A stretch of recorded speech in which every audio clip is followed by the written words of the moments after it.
Estados Unidos fue golpeado brutalmente con el ataque terrorista a las Torres Gemelas. 2 aviones impactaron contra los edificios y miles de personas murieron mientras el resto del mundo lo contemplaba impotente y aterrado. George W. Bush anunció al mundo que Irak poseía y estaba desarrollando armas de destrucción masiva, violando un convenio de 1991.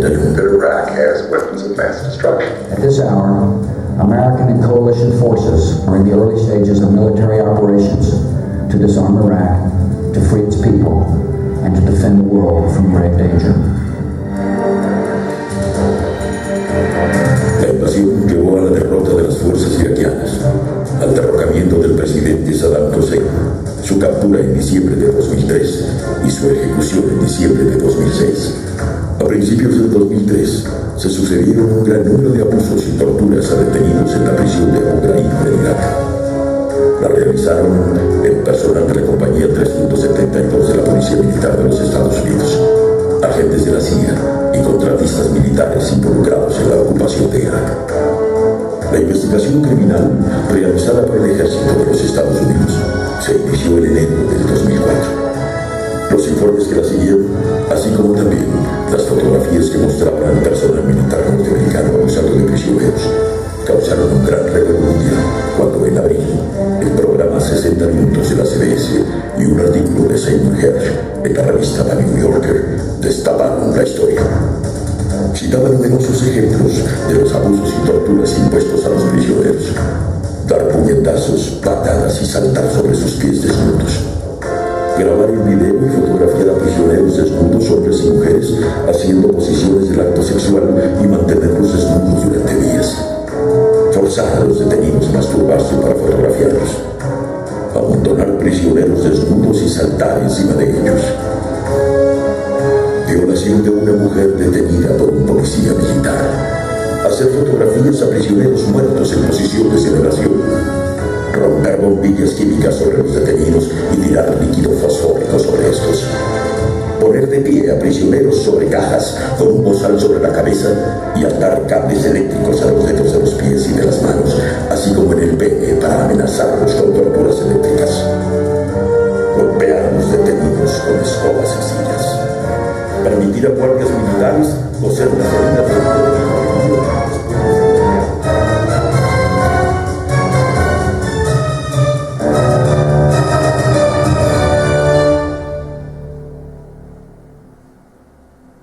Juzgado Militar de Fort Hood, Texas, 25 de septiembre de 2005.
No hay movimiento. Por la hora que es, no debe tardar mucho.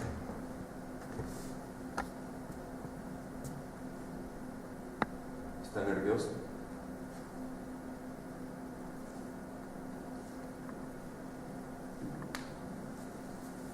La corte se retiró a deliberar sobre las 11:30. Son casi 2 horas y aún no resuelve. Supongo que el veredicto lo tendrá claro.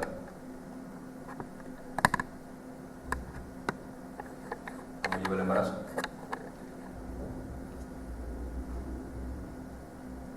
Bien. No hay momento para traer un hijo al mundo, ¿no? El mejor. Nunca entenderé a las mujeres. ¿Qué va a hacer con su hijo? Me refiero pero se ha pensado en la posibilidad de enviarlo con su familia. Tal vez su madre podría ser... Se quedará conmigo. Lo necesito. La cárcel no es el mejor lugar para un niño, Cristina. Mientras sea pequeño estará conmigo, después ya veré.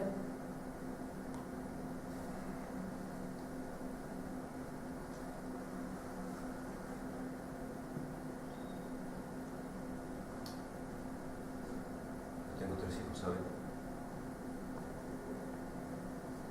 Y todos llegaron en el mejor momento. No, ninguno llegó cuando debía, o al menos eso pensaba yo. Nos hemos movido por medio país con los niños pequeños, cambiando constantemente de casa, de ciudad, de amigos. Tal vez sí llegaron cuando debían, si no seguiríamos dando vueltas de estado en estado.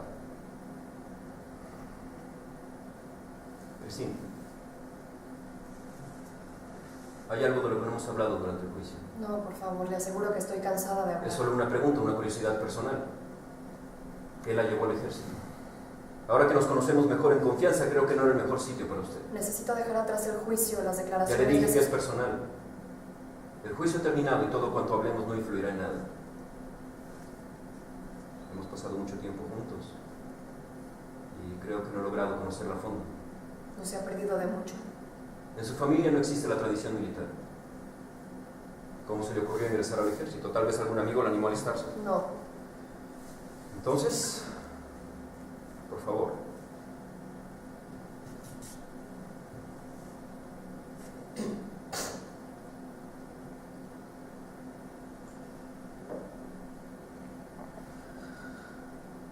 Aunque parezca extraño, fue el deseo de una vida mejor. No culpo a mis padres, que aunque son personas sencillas, siempre me trataron con cariño y me dieron lo que estaba en sus manos. Pero mi familia no disponía de mucho dinero. Yo quería entrar a una universidad privada porque se supone que te forman mejor, que te abren puertas. No se pudo. Entré a la universidad pública de mi estado. Quería ser periodista. Qué ironía, ¿no? Ahora no soporto a los periodistas. ¿Por qué el ejército? ¿Dinero? Necesitaba dinero. En el ejército nadie se hace rico, Cristina. Un día llegó un grupo de reclutamiento del ejército al campus con la intención de informar a los jóvenes acerca de las ventajas que supone iniciar la carrera militar. Nos llevaron a todos al salón de actos para darnos la charla y nos mostraron una presentación fantástica, capaz de embaucar a cualquier joven. Yo estaba ahí, en el lugar y en el momento indicado. O sea que fue un impulso, nada más un impulso. No se equivoca, sopesé los riesgos, lo pensé, tomando en cuenta la guerra. Mis padres no estaban de acuerdo, tuve que convencerlos. Me informé bien, siempre me aseguraron que no entraríamos en combate, que no tenía de qué preocuparme, por eso fue que acepté. Ningún soldado llega a comprender lo que es la guerra aunque no esté en activo. ¿Sabe? Uno de los aspectos que me sedujeron de este caso era que teníamos estos jóvenes reclutas con escasa preparación o instrucción y que nos habían metido ahí en plena resaca del 11 de septiembre, precisamente cuando las reglas estaban empezando a cambiar. Estos jóvenes infelices llegan como almas inmunes a todo, deseosos de vivir una película de acción. Ustedes nos muestran sus maravillas y sus ventajas. Viajes a países exóticos, compañerismo, posibilidades de formación, de ascenso. Se presentan ante nosotros impecables, con un uniforme y una oferta de vida que parecen imposibles de arrugar. ¿Para qué? Para engañar a un grupo de jóvenes deseosos de mejorar, cargados de ilusiones. Saben aprovecharse de quien lo necesita. ¿Saben? Ese es el gran error del ejército, que buscan reclutas y no auténticos militares. Para ser militar hay que nacer militar. Es una forma de vida distinta a todas las demás, con responsabilidades específicas. Meten a cualquiera y luego vienen los problemas. Posiblemente. En tiempos de guerra se necesitan hombres. Así es que los sacan de donde hay. Les dan un cursillo de 2 días, 4 normas de comportamiento y después meten a todos esos jóvenes reclutas en puestos para los que no están preparados. Dígame, ¿cuánto tiempo estuvo usted en la academia? ¿Qué tipo de instrucción recibió usted para ingresar a la policía militar? Estoy seguro que en tan poco tiempo no se aprende la esencia de nuestro cuerpo. Aquí no existe el título de aprendiz, aquí se es o no se es militar. No quiero seguir hablando de eso. La principal virtud en el ejército es el silencio. Salvaguardar nuestro honor por encima de todo. El pueblo llano es incapaz de comprender las cosas que tenemos que hacer en tiempos de guerra. Todas las prisiones militares del mundo se cometen actos que podrían considerarse No sé. Hable claro, capitán. ¿No se atreve a decirlo? No crea que no la comprendo. De sobra sé el odio que la llevaría a cometer aquellas vejaciones. Durante el tiempo que ha durado el juicio, siempre he tenido la impresión de que no ha hablado abiertamente conmigo y no logro apartar de mi cabeza la idea de que está ocultando algo. Le he informado cuanto necesitaba saber. El juicio ha terminado, Christine. Ahora puede hablar tranquila. Que estoy cansada de hablar. No crea que no comprendo el desprecio que los llevaría a divertirse a costa de aquellos infelices animales. Pero ¿cómo permitieron que todo saliera de ahí? ¿A quién se le ocurrió la descabellada idea de tomar fotografías? Las fotografías se hicieron después. ¿En verdad piensa que todo va a acabar aquí? No. Esta vergüenza la perseguirá mientras viva. Jamás debieron permitir que todo el mundo se enterara. Ese ha sido su más grande error, ¿sabe? Ha acabado su propia tumba. Usted lo ha dicho, capitán, mi tumba. Ahora no quiero seguir hablando, quiero descansar. Necesito descansar. Descansar. Descansar. No, Christine, escúcheme bien. Usted nunca podrá descansar. Para la población civil, usted se ha convertido en un monstruo capaz de convertir los actos más viles. Y para el ejército es una traidora. Ha traicionado lo más valioso para un soldado. Ha traicionado la dignidad de nuestro cuerpo. ¿Dignidad? ¿De qué dignidad me habla, capitán? ¿La de ocultar la verdad? ¿La de tapar todos nuestros defectos? ¿Esa es nuestra dignidad? No se equivoque. Somos tan humanos como el resto de la gente. No somos como los demás. Sí lo somos. No solo luchamos para proteger vidas, luchamos para proteger nuestros principios. Los valores de los norteamericanos están basados en conceptos como la dignidad humana, como la sacralidad del individuo. Permitir que se use la crueldad de manera oficial equivale a decir que los padres de nuestra patria se equivocaron con estos derechos inalienables. ¿Ha estado alguna vez destinado en mitad de una guerra, capitán?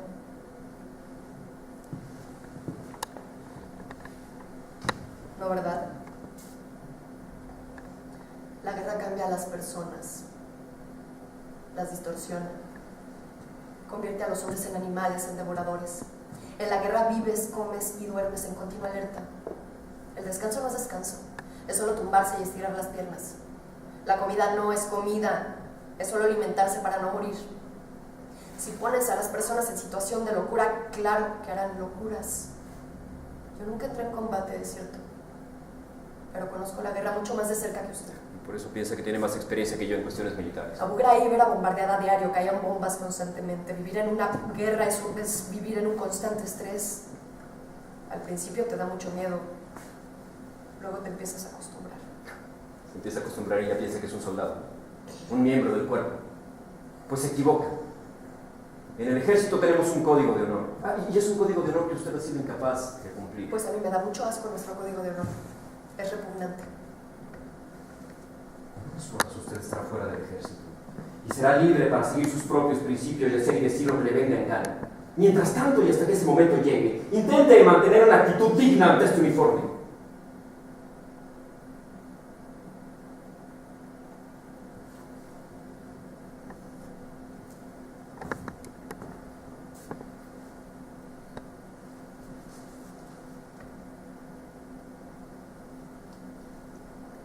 ¿Ha venido su familia para el juicio? No. Lamento que tenga que afrontar esto sola. No importa. Su familia lejos. El padre de su hijo en la cárcel. Y ni un solo compañero en la puerta que le esté esperando. Mal asunto. Ya le dije que no importa. Sabe, mi esposa siempre me ha dicho que el ser humano no está preparado para vivir en soledad. Y que las cosas buenas de la vida es importante vivirlas en familia, en compañía de los seres queridos. En cuanto nazca mi hijo, tendré la familia que necesito. ¿Cómo fue a parar a Abu Ghraib?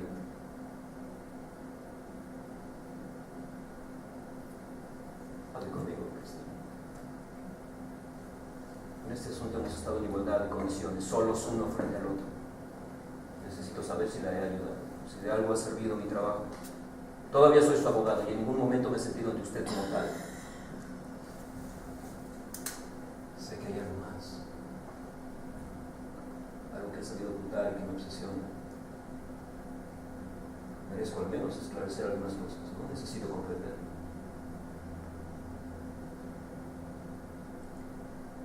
Los novatos desplazados pertenecemos todos a la reserva activa.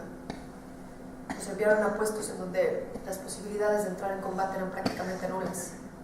Ya sabe, puestos fronterizos, prisiones, hospitales, abastecimientos. ¿Te fue a hacer el papel de carcelero? Sí, me alegré.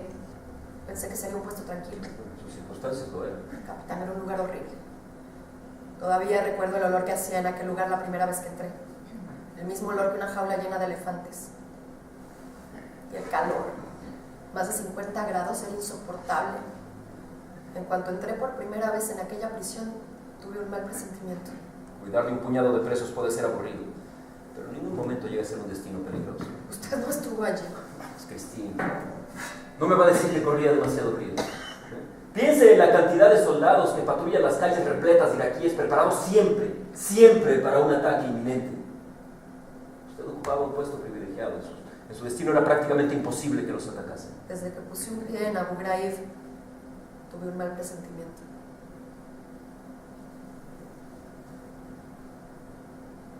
¿Intuición femenina?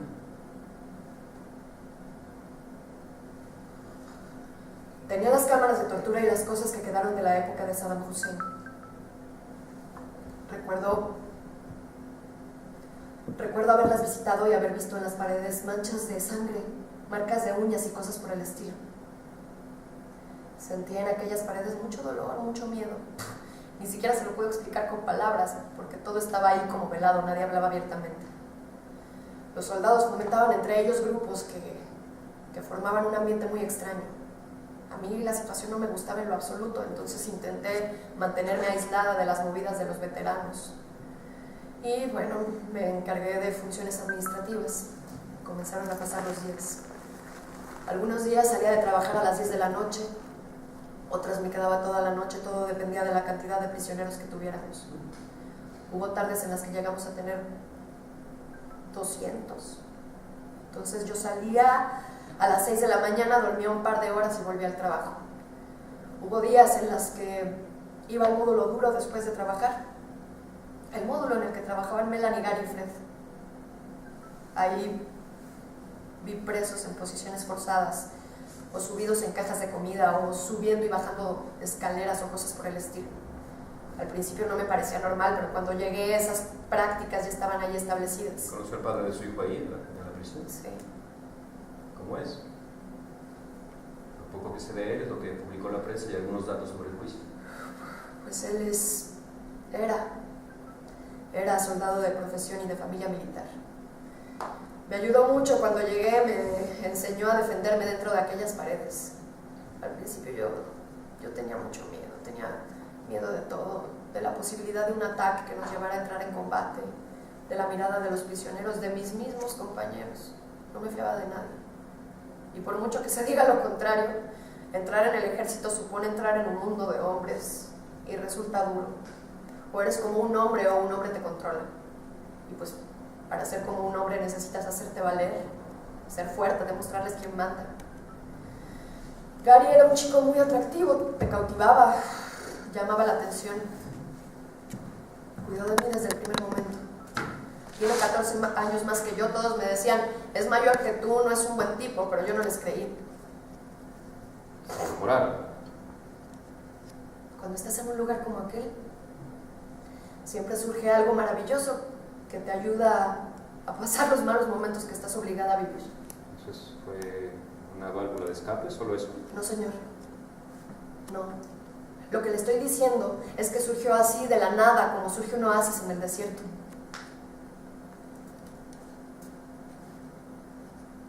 Nunca mejor dicho. ¿Qué puesto ocupaba? Estaba en contacto directo con los prisioneros. Hacía más de un año que lo habían pasado al módulo de las celdas. ¿Le hablaron sobre los prisioneros? ¿Qué pensaba él?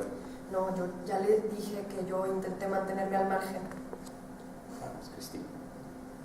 Era una prisión, era ineludible. En algún momento surgiría la conversación. Nos prohibimos mutuamente hablar acerca de nuestras tareas diarias. Pero, ¿sabe? Tiene razón en algo, capitán. Aquello era una cárcel. Paredes altas y cerradas a nuestro alrededor. Rondas, largos interrogatorios. Poco a poco comencé a sentirme tan prisionera como ellos, me ahogaba estar allí. Sí, me imagino la sensación de reclusión sin poder salir al exterior, ¿no? Si mi mayor problema no era salir o no, tenía una rutina que no hacía necesarias las salidas. Lo que verdaderamente me quitaba el sueño eran los presos y lo que se hacía con ellos. ¿Los interrogatorios? Sí, los interrogatorios. Yo nunca había estado en uno, pero los demás decían cosas que me Normal. hacían... Es normal. Sabe que precisamos de mucha información durante cualquier conflicto. Los interrogatorios nos sirven para ir por delante de ellos, para prevenir atentados terroristas, para descubrir arsenales ocultos. Si existe una amenaza grave a la seguridad colectiva, hasta una democracia liberal debe ensuciarse las manos. A nadie le gusta torturar, pero la seguridad es más importante que los escrúpulos morales. Y entonces, las normas siempre deberán ajustarse o adaptarse. La mayoría de los prisioneros de Abu Ghraib son militares. Es necesario someterlos a presión si se quiere obtener algún tipo de información. Había también muchos civiles. Los simpatizantes del ejército. ¿Sabe usted cuántas armas o explosivos han encontrado nuestros hombres en viviendas particulares? Cualquier iraquí es capaz de guardar una bomba en su casa, incluidas mujeres y niños. No intenté darme motivos igual que hacían todos mis superiores, ni convencerme de que era necesario con argumentos que estoy cansada de escuchar. La mayoría de los interrogadores eran chicos jóvenes como yo. Era la primera vez que interrogaban, no conocían las normas. Claro, hacían lo que les pedían y no se les hacía raro porque les habían dicho que era para salvar vidas. Los buenos soldados están acostumbrados a seguir órdenes, Cristina. Los buenos soldados están acostumbrados a hacer aquello para lo que fueron adiestrados. Pero si ninguno conseguía información. Cada día el número de prisioneros aumentaba y a nosotros nadie nos decía si podíamos soltar o no a los que llevaban más tiempo allí. Mire, estábamos preparados para atender a unos 200 y llegamos a tener más de 1000. Llegaban todos los días en camiones de ganado, apiñados, todos juntos, incluidas mujeres y niños. Pero claro, estábamos en una guerra. Allí no se te puede ocurrir decidir marcharte y no volver. Allí si dices esto no lo hago o aquello no me gusta, sabes que tendrás complicaciones. Lo sabes y no encuentras alternativas posibles. Vamos, no las encuentras porque no las hay. ¿Qué haces entonces? Pues nada, no haces nada. Pero usted sí hizo algo. Usted participó. Estás metida en esta atmósfera en la que tu única compañía son los militares. Te sientes aislada, pierdes tus referencias morales y te sientes muy frustrada porque no logras obtener información de un prisionero al que consideras culpable y que crees que puede dártela.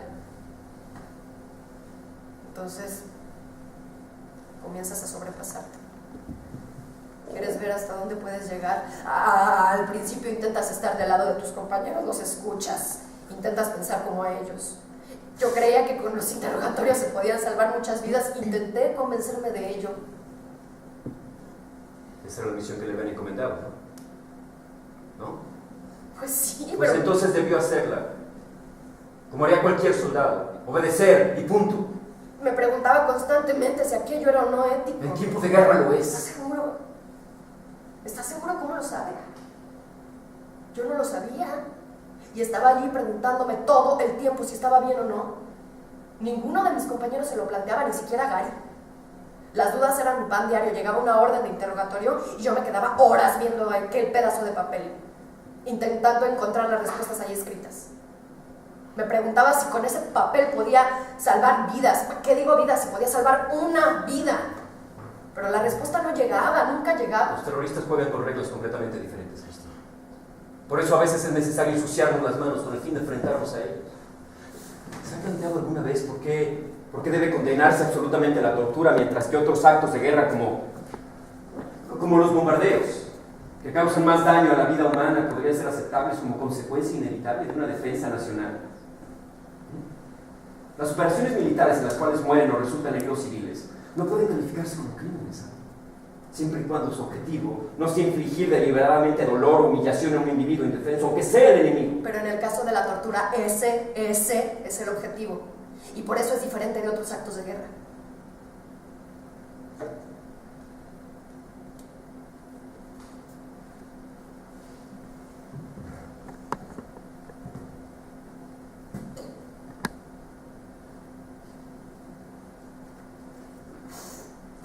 ¿Cuándo entró en contacto con los prisioneros? Llegó un nuevo grupo de novatos que obligó obligó a hacer un reajuste en los servicios. Entonces entré a trabajar en el módulo duro. Y se topó de cara con la realidad. Con todo lo que no quería ver. Con todo lo que había estado tratando de ignorar durante tanto tiempo. ¿Y cómo afrontó el cambio? Pues mal, muy mal. Mal. Atravesaba los pasillos como una exhalación, sin mirar a mi alrededor, con la cabeza baja. No quería ver ni escuchar. El olor era insoportable. Por más que me lavaba, no lograba deshacerme de aquel olor. Durante el día, los gritos de los maltratados atravesaban los gruesos muros de piedra y alcanzaban mis oídos por más lejos que me escondieran. Mire, esos gritos son el sonido más horrible que yo he escuchado en toda mi vida. Y en la noche se convertían en pesadillas de las que no podía despertar. Las miserias de la guerra, Cristina, ya se lo he dicho. Es muy difícil comprender todo lo que conlleva. Busqué rincones donde esconderme, rincones en donde no pudiera escuchar nada. No pueden imaginarse la cantidad de refugios que una persona es capaz de encontrar cuando se encuentra al límite. ¿No estaba usted preparado? No. Nunca veía la cara de los prisioneros, me daba mucho miedo recordar su nombre, su voz, su mirada. No quería conocer el nombre de ninguno de ellos. Usaba guantes durante todo el día y ropa que me cubriera por completo el cuerpo. Me horrorizaba la mera idea de rozarme con alguno de ellos. Debería pedir ayuda psicológica. Muchos soldados lo necesitan. No hubiera sido usted ni la primera ni la última en necesitar un psicólogo en medio de una guerra o después de un atentado terrorista. Presenciar aquello no es como ver un atentado terrorista en el que sufres un día de horror y al día siguiente ya tienes allí al psicólogo ayudándote a superarlo. Allí no. Allí toda esa angustia llega dosificada, día a día, semana a semana, poco a poco, nunca se acaba. Y no hay nadie que te ayude a comprender y mucho menos a soportar. No. ¿Y su novio? ¿A su novio no le pedía ayuda a él? Me persuadió de que no protestara. Intentó convencerme de que todo acabaría en unos días, de que me acostumbraría y de que no podía ponerme en evidencia porque muchos compañeros estarían en mi contra. ¿Cuál es su caso? ¿Qué otra cosa podría ser? En el fondo él estaba en lo cierto y quería ayudarme. Así que aguantó. Cuanto pude. Gary me decía, aguanta, Cristina, aguanta por nuestro país. Buena observación. Llegué toda ilusionada, dispuesta a hacerlo todo por mi país, así como nos enseñan desde chiquitos. Mi país. No me avergüenzo de mi país. Los norteamericanos queremos creer que tenemos una moral superior a la del resto del mundo.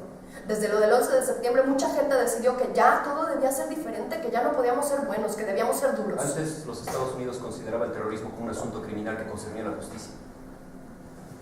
Después de lo del 11 de septiembre se confirmó que la lucha contra Al-Qaeda se había convertido en una guerra. Y a la mayoría de la gente le suena a guerra y no a crimen. Cuando una entidad extranjera con fines políticos mata a 3.000 norteamericanos, causa daños por miles de millones de dólares y también intenta eliminar a los líderes del gobierno. Está usted muy equivocado, capitán. El mundo entero está muy equivocado porque Estados Unidos no es lo que la gente piensa. No tiene ningún derecho a hablar así. No, sí tengo derecho. Tengo mucho más derecho que usted y que cualquiera hablar así. No pueden imaginarse lo que pensé de la tierra que me vio nacer cuando presencié todo aquello. No podía creer que mi país estuviera promoviendo y fomentando todas esas técnicas. Después de que salieron a la luz las fotografías, el 35% de la población de su país consideraba que la tortura era aceptable bajo ciertas circunstancias. Y sabe, esto viene a demostrar que este tipo de cultura popular pues aprueba la tortura como para que la Casa Blanca se salga con la suya cuando cambia leyes y tratados sin indignar a la opinión pública, ¿no? Exacto. Con el fin de que las técnicas de interrogatorio del ejército norteamericano no se tacharan de tortura. Se redactó un documento dedicado a aclarar el significado del término. Lo único prohibido son los actos extremos, es decir, graves lesiones físicas que provoquen graves daños orgánicos, deterioros corporales o incluso la muerte. Y sabe, esto lo dice un documento oficial, el denominado Memorándum de la Tortura. Y este memorándum no impone restricciones, Cristina. Es decir, en ningún momento afirma que aplicar un trato inhumano, degradado, estuviera prohibido. Y usted estaba en medio de un grave conflicto militar. Un grave conflicto militar, pero si no es de la guerra de lo que estamos hablando. Es la maldad humana lo que presencié. Escuché cosas de mis compañeros que me hacían odiar lo que me rodeaba. Usted dijo durante todas sus primeras declaraciones, que todo habían sido órdenes de sus superiores. Pues, sí, claro que lo dije, así era. Siempre encaminadas a buscar información. La policía militar nos había ordenado humillar y debilitar a los presos con antelación a los interrogatorios. Por favor, de algún lado debía provenir todo esto. No se les pudo ocurrir a los soldados de la policía militar. Ellos ni siquiera estaban adiestrados para hacer estas cosas. Llegaba una orden, a veces de interrogación, una orden especial para interrogar a algún preso. Ya sabe, alguno del que suponían que podían obtener información acerca de algún grupo de la resistencia o del lugar en el que estaban escondidos los explosivos. Entonces comenzaba el movimiento por los corredores. Un suplicio interminable de risas y de gritos. ¡Están muriendo soldados! ¡Consigue información! Era lo único que me decían, consigue información. Se nos ordenó usar la crueldad con los que se resistieran. Usábamos en Abu Ghraib las mismas técnicas que se usaban en Guantánamo y en Bagram. Exactamente las mismas reglas, ocurría lo mismo. Con algunos prisioneros no queda más remedio que utilizar fórmulas que podrían parecer inhumanas a los ojos de los civiles. Los derechos humanos y el derecho internacional humanitario prohíben ciertas acciones. Lo que ahí estaba pasando no estaba avalado por las normas que regulan los interrogatorios. Y lo más curioso del caso es que nadie se preguntó quién había establecido ahí esas prácticas. Ningún investigador me preguntó qué oficial de alto rango había permitido que se hicieran cosas que estaban prohibidas por el reglamento del ejército. Capitán, sabe perfectamente que las investigaciones que se han realizado han sido para buscar hacia abajo y no hacia arriba. Los presuntos terroristas tenían que estar amparados por las leyes de guerra que consideran las convenciones de Ginebra. Así entonces usted tenía conocimiento de ese documento. No, yo nunca había escuchado hablar de las convenciones de Ginebra. Había un ejemplar allí tirado y pudo haberlo agarrado si hubiera querido para leerlo, pero trabajaba 16 horas diarias. Sentarme ahí a leer un manual no era mi principal prioridad. En todos los ejércitos del mundo se cometen actos, igual en las prisiones, que van en contra de las convenciones de Ginebra. Por supuesto, los estados lo niegan, pero están al tanto de ello, no le quepa duda. Ya, la famosa lista. Sí, Cristina, la famosa lista, la que fue aprobada por el Pentágono en abril del 2003. La CIA o Europa también lo tienen, aunque no lo crean. Métodos necesarios de presión físicos y psicológicos, aplicables para todos aquellos prisioneros a los que se puede considerar como sospechosos de un atentado terrorista o por estar supuestamente vinculados a un grupo de insurgentes. ¿Qué? ¿Usted considera que hay que tener piedad con aquellos que han matado y siguen matando a tantos compañeros nuestros? El famoso memorándum de la tortura ese, del que usted habla, solo prohíbe los actos extremos, lo demás está completamente tranquilo. Está usted muy bien informado. Se dio la cobertura legal para que la CIA y las fuerzas especiales se adentraran en un programa especial, vetado, con técnicas de interrogatorio vetadas hasta el momento. La norma que dicta que el ejército norteamericano tiene la última palabra en todo lo referente al control de los presos que tiene fuera del país. Conoce al dedillo la norma, las leyes y todo lo que está escrito. Nada más que lo que está escrito. El mundo se mueve gracias a las normas. ¿Y lo que no está escrito? ¿Qué me dice acerca de las normas propias de cada uno? La gente se mueve mediante otro tipo de leyes, las leyes que les dicta su conciencia. La población civil sí, nosotros no. No he entendido absolutamente nada. No necesito entender nada. No, claro que necesita entender, se equivoca. Presencié en Abu Ghraib cosas que solamente pueden ser calificadas como sádicas, crueles e inhumanas.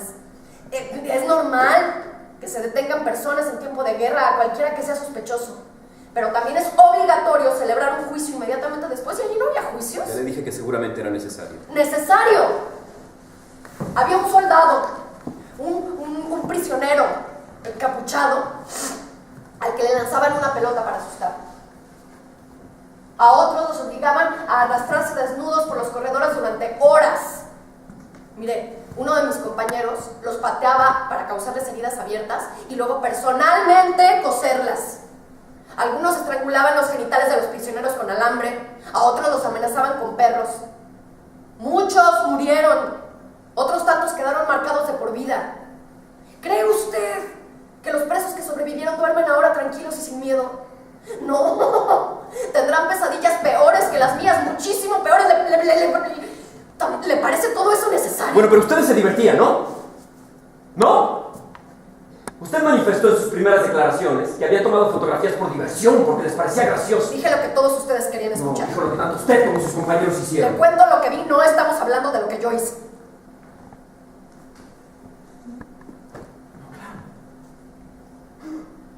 Claro. En esa sala no le estamos juzgando a usted, ¿verdad? No. Estamos juzgando al ejército. Al país que la vio nacer, pero no a usted, ¿verdad?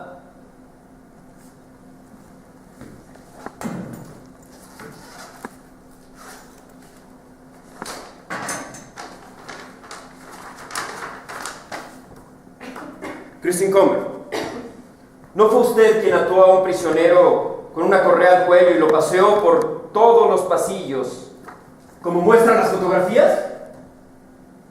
No fue usted, ¿verdad? Fue su país.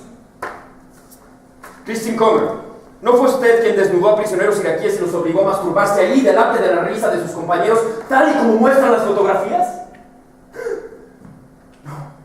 No fue ella. Fue su ejército. Que la alimentaba. Y el que pagaba su brillante carrera universitaria. Todos decían, yo lo único Usted que... es igual que todos. ¡No! ¡Lo es!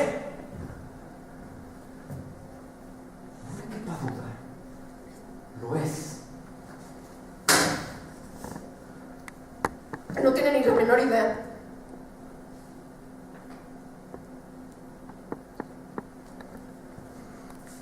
Usted únicamente ha visto las fotografías.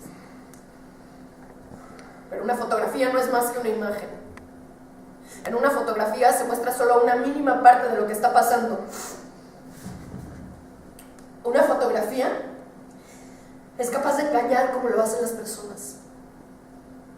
¿Nunca se le ha ocurrido pensar que hay más allá del objetivo de las fotografías que ven? ¿Nos revelan la verdad o nos la esconden? Deje por un momento de pensar en las putas fotografías y piense en lo que no ha visto, en lo que no ha sido fotografiado. Así es que cierre la boca y no se muestre tan seguro porque no sabe nada.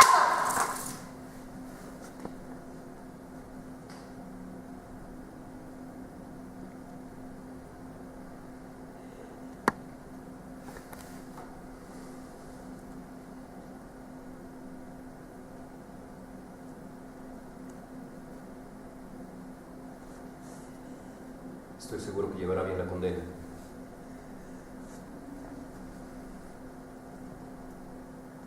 En el fondo es una mujer fuerte. ¿Quién sabe? De no haber ocurrido todo esto, tal vez hubiera sacado de usted un buen soldado. ¿Quién sabe? Yo no quería participar. Pero todos los días llegaban compañeros del frente muertos o mutilados. La mitad de mí estaba en contra de todas esas cosas espantosas y la otra mitad estaba bombardeada todos los días por imágenes de dolor y muerte. Todos éramos muy jóvenes, el miedo y el estrés nos llevó a confundir las cosas. Un día hubo un atentado en contra de uno de nuestros camiones. 3 de mis compañeros murieron,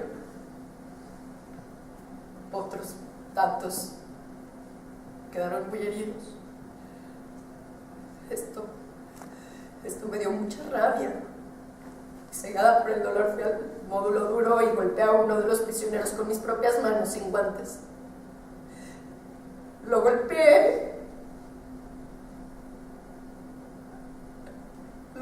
hasta que caí al suelo agotada.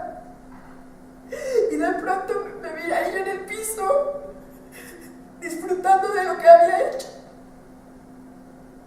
Me había convertido en un monstruo. Me di cuenta de que estaba actuando igual que todos mis compañeros, que lo había hecho por miedo y por rencor, y lo peor de todo es que sería capaz de volverlo a hacer.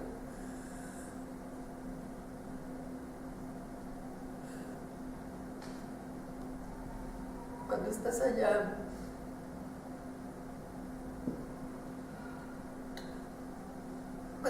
sabes que puedes morir y que si regresas a tu casa eres muy afortunado. El problema es que cuando te consideras muerto, haces las putadas que te da la gana. Cuando te consideras muerto, haces lo que haga falta. Lo haces porque te sirve como justificante para la venganza, porque lo necesitas para sobrevivir. Ese fue uno de los días más duros que pasé en Abu Ghraib. Fue el día en el que supe de verdad lo que significa la guerra.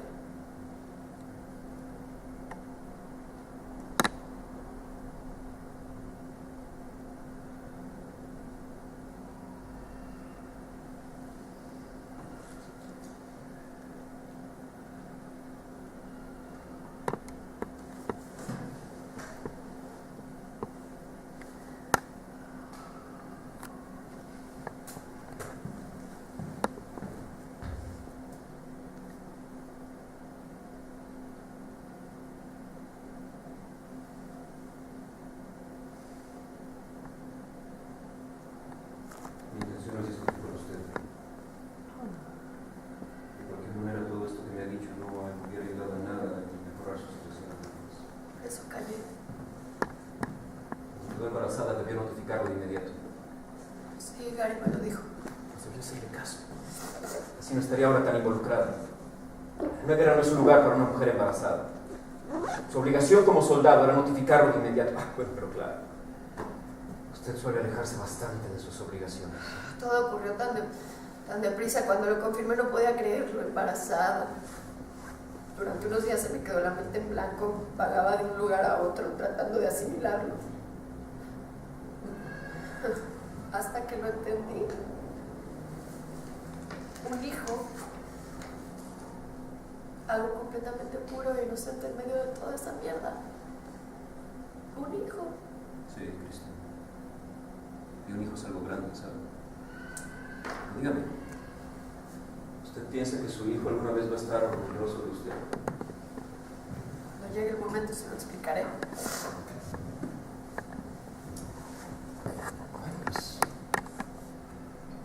Usted no podrá mantenerlo alejado de todo, ¿sabe? Oirá comentarios en el parque o en la escuela y usted no va a estar ahí siempre para taparle los oídos o alejarlo. Comprenderá. Terminará sabiendo lo que ocurrió. ¿Sabe? Entonces, cuando eso pase, usted va a intentar tapar todos sus defectos exactamente igual a como hacemos en el ejército y comprenderá por lo que verdaderamente le hemos juzgado.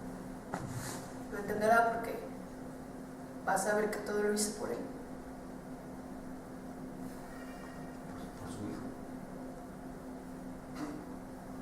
No, Cristina.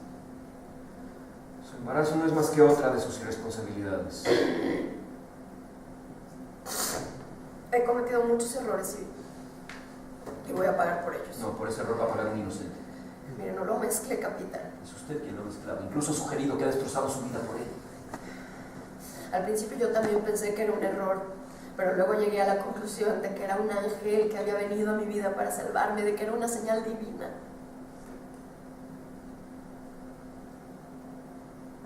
La cárcel no es precisamente el cielo, Cristina. ¿Qué sabrá usted? ¿El cielo o el infierno? Yo he visto las dos cosas aquí juntas en la tierra, una frente a la otra. No tiene ningún derecho de hablar acerca de mi hijo. Ninguno.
caso importante en el equipo.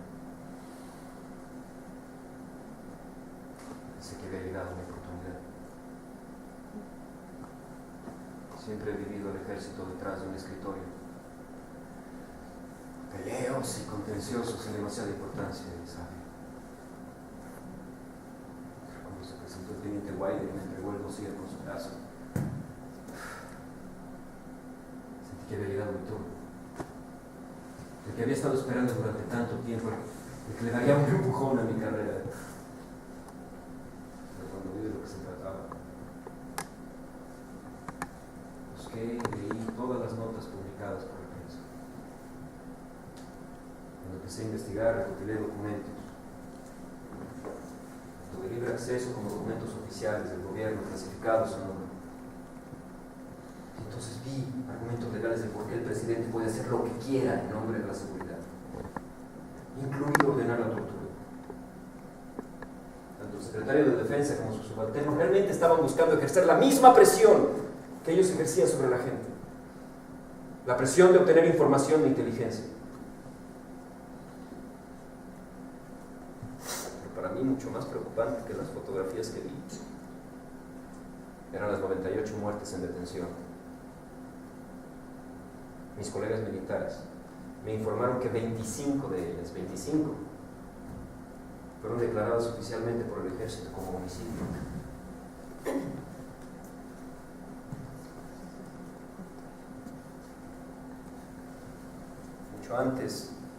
Mucho antes de que se supieran sobre los abusos de lo que estaba ocurriendo en Abu Ghraib,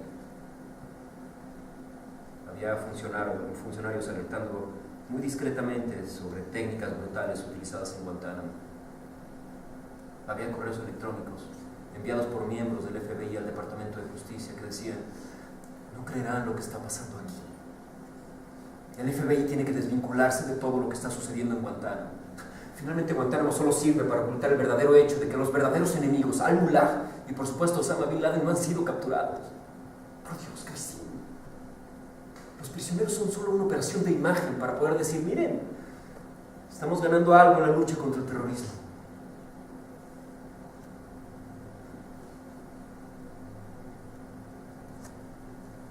Por primera vez en la historia de los Estados Unidos ha incumplido sus propias normas, ¿sabe? Aquella que dice que debe de celebrarse un juicio inmediatamente posterior a la captura. Y en su caso yo no encontraba defensa posible. Mi esposa me pidió que no lo aceptara. Sabe cómo soy, sabe que tendría problemas y que me afectaría.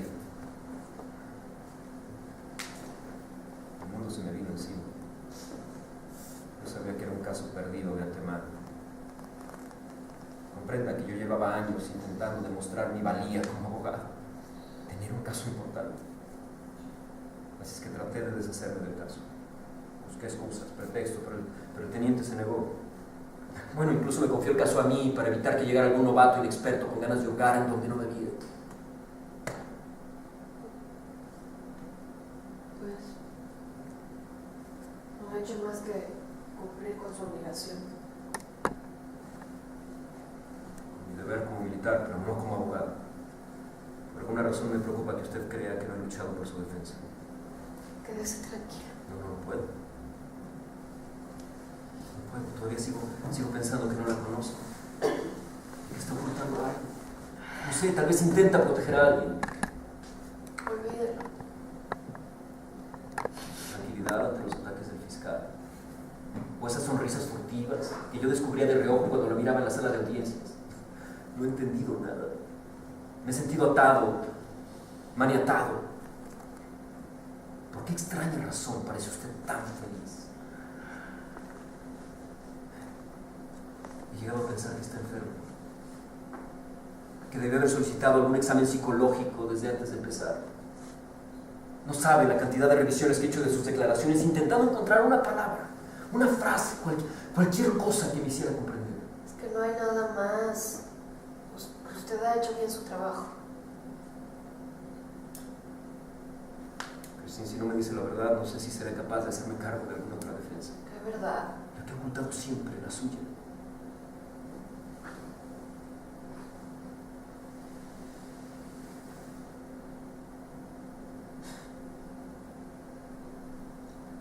Esto está raro, Es como si la persona por la que me está preguntando hubiera muerto hace mucho tiempo y los recuerdos se hubieran quedado por ahí, vagando, tratando de encontrar un lugar en donde descansar. Mire, como yo.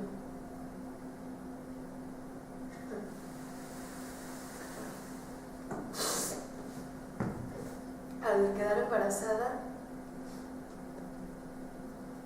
comenzaron los vómitos y los mareos. Yo no le había informado a nadie acerca de mi estado, entonces me dieron de baja un par de días por gastroenteritis. Pues me la pasé pensando en la cama del hospital. Trataba de encontrar una forma de salir de allí, de olvidarme de todo. Pero no había manera. Apenas cerraba los ojos, se me aparecían las imágenes de todas aquellas personas, escuchaba sus gritos, sentía su dolor. Y la maldita música. En cuanto escuchaba ese sonido por los altavoces, sabía que se acercaba la hora de interrogar. Llegué a la conclusión de que no podía escapar. No podía porque sabía que ellos me iban a perseguir allá donde fuera. Tenía que hacer algo. No sabía exactamente qué, pero necesitaba hacer algo. Al principio, pues fue nada más una idea rondándome por la cabeza, una idea descabellada y peligrosa, pero posible. Poco a poco fue tomando forma.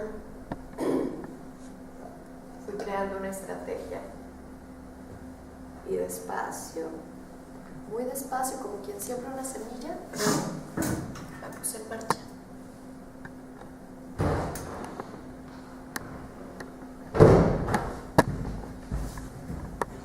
¿Tanguk? Sí. La sesión se reanudará en 5 minutos. El juez ha dictado sentencia. Prepárense para escucharla. Gracias.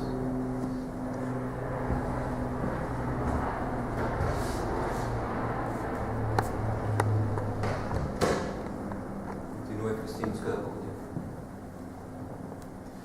Al salir de la enfermería, cambié mi manera de actuar por completo. Comencé a acercarme a los encargados de los interrogatorios, a los más veteranos. Pues me reía de sus chistes, les llevaba café, les invitaba cigarros. En una semana yo ya me había ganado su confianza, fue muy fácil. Fue fácil, me limité a imitarlos, a comportarme de la misma forma estúpida que ellos. Al principio yo solamente acompañaba a los chicos mientras lo hacían. Ayudé cada vez que me lo pidieron con toda la energía que pude, tragándome las ganas de vomitar que esas cosas me producían, aguantándome las lágrimas, las ganas de gritar.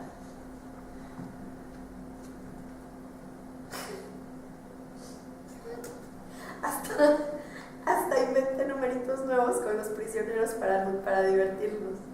Miren, en una ocasión les pedí que me tomaran una fotografía mientras yo sujetaba a uno de los prisioneros. Bueno, les dije que era para un recuerdo. Al principio dudaron un poco, pero supe convencerlos. De verdad fue fácil engañarlos. Todo salió como lo tenía previsto. A los pocos días, las fotografías ya circulaban entre los soldados. A los pocos días, ellos mismos se atrevieron a hacer fotografías. Querían las fotografías para presumir ante sus amigos. Esa vanidad fue lo que les venció. Esa vanidad. Esas fotografías se reprodujeron. Yo personalmente me encargué de hacer copias suficientes. Me enteré de que iba a ir un grupo de inspección para revisar las condiciones de la prisión.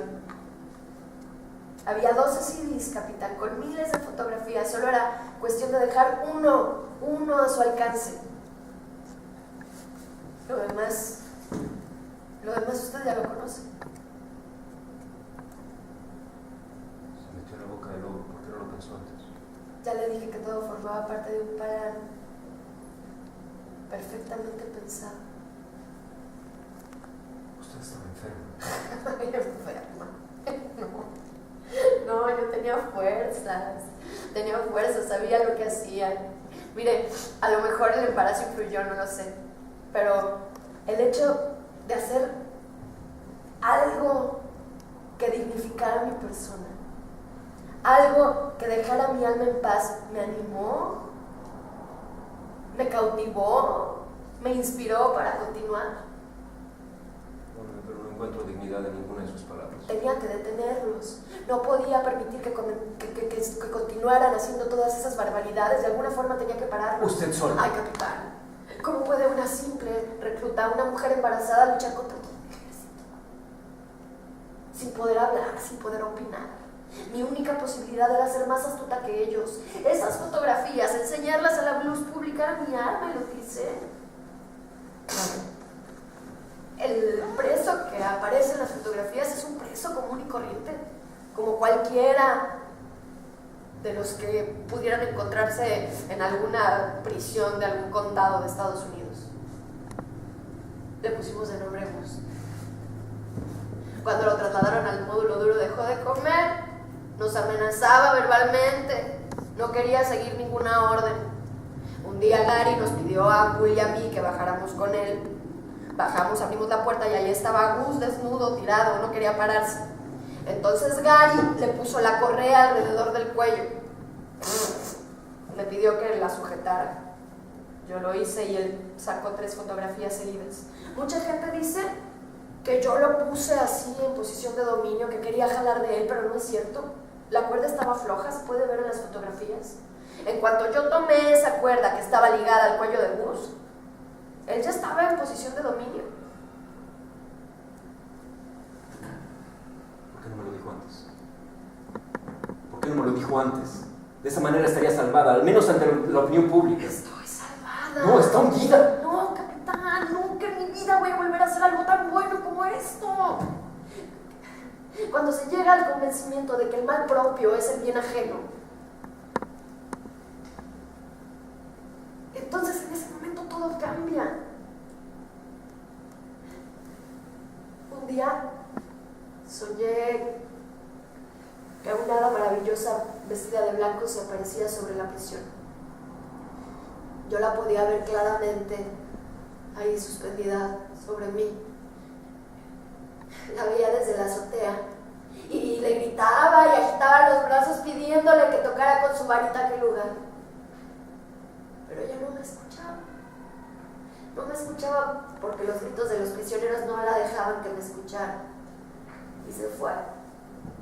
Se esfumó como los aviones que vuelan a miles de metros de distancia. Yo me quedé ahí, derrumbada, tirada en ese tejado lleno de polvo. Entonces decidió convertirse en aquella hada. A cualquier precio. El precio soy yo, capitán. No crea que resultó fácil. Yo sabía lo que me arriesgaba, sabía lo que perdía. Pero bueno, hay momentos en la vida en los que uno debe tomar decisiones duras, y ese fue mi momento.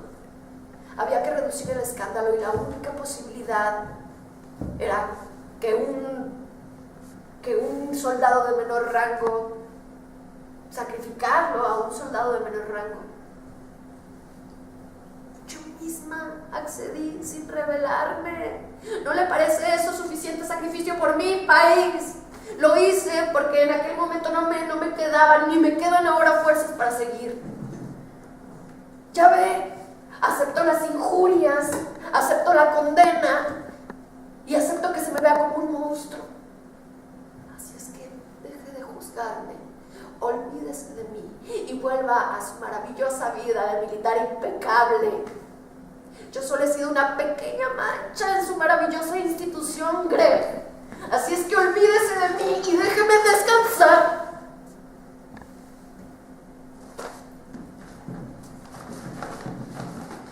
Mire, yo solamente quiero preocuparme por mi hijo.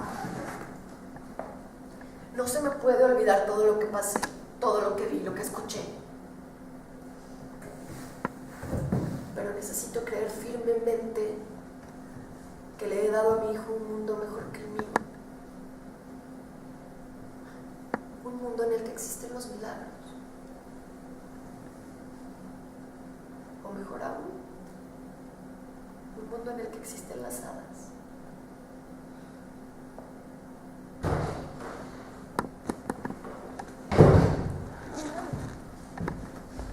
Capitán. Les esperan en la sala.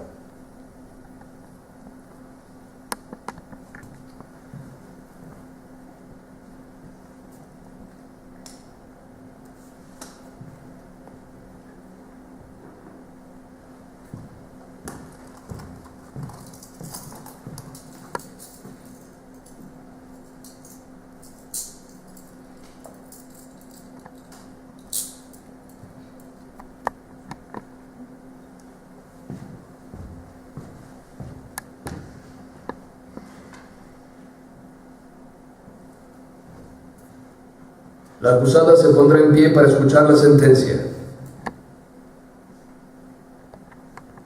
El jurado militar, reunido hoy en día 25 de septiembre de 2005 en Fort Hood, Texas, después de haber analizado las pruebas documentales, escuchado todos los argumentos de las partes, el interrogatorio de los testigos y las conclusiones finales del abogado defensor y el fiscal del Estado, ha llegado al siguiente veredicto. Consideramos que el comportamiento de la señora Christine Coomer durante el tiempo que fue destinada como miembro del Honorable Ejército de los Estados Unidos a realizar tareas de control y vigilancia en la prisión iraquiana de Abu Ghraib es no solo moralmente, sino también jurídicamente condenable. Por su comportamiento, la señora Christine Coomer no solo realizó unos actos ilícitos que entran dentro de la categoría de los delitos de asociación ilícita, de maltratos y de actos humillantes prohibidos por las leyes de los Estados Unidos y por el derecho internacional humanitario. El comportamiento de la señora Christine Coomer también es una ofensa y un desprecio por un estamento tan honorable como lo es el Ejército de los Estados Unidos, puesto que actuó al margen de los principios que rigen su funcionamiento, como lo son los del respeto de la dignidad humana de todas las personas bajo su custodia. Es por todo esto y para dejar claro que las acciones de la señora Christine Coomer en ningún momento fueron aceptadas ni ordenadas por sus superiores jerárquicos, que decidimos el siguiente veredicto. Soldado de primera Christine Coomer, del cargo contra conspiración por torturas a prisioneros se le declara inocente. Del cargo de obscenidad se le declara culpable. De los 4 cargos de crueldad se le declara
recordarles que estaremos aquí todavía sábados y domingos, sábados 8:30, domingos 6 de la tarde.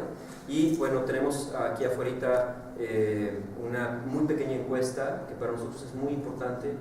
Es muy pequeñita nada más, referencia a justo al caso que ustedes acaban de presenciar, y pues bueno, que a nosotros nos va permitiendo ver qué es lo que va opinando el público en referencia no al montaje, sino específicamente al hecho histórico.